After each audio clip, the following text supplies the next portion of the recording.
نبی صلی اللہ علیہ وسلم نے بیان فرمایا کہ ایک شخص نے کہا کہ خدا کی قسم اللہ تعالیٰ فلاں بندے کی مغفرت نہیں فرمائے گا۔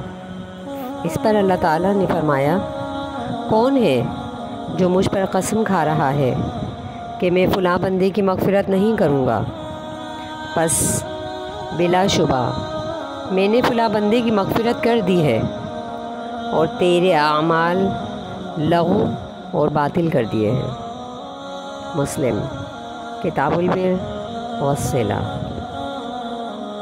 تفصیلی روایات میں یہ ہے کہ یہ دو دوست تھے، ایک گناہ کرتا تھا، دوسرا اس کو روکتا تھا۔ گناہ گار کہتا تھا، یار مجھے میرے رب کے ساتھ چھوڑ دو، مجھے نہ چھیڑو۔ ایک دن اس گناہ گار نے کوئی بڑا گناہ کیا۔ اس پر اس کے دوست نے کہا کہ خدا کی قسم تجھے اللہ تعالیٰ معاف نہیں کرے گا۔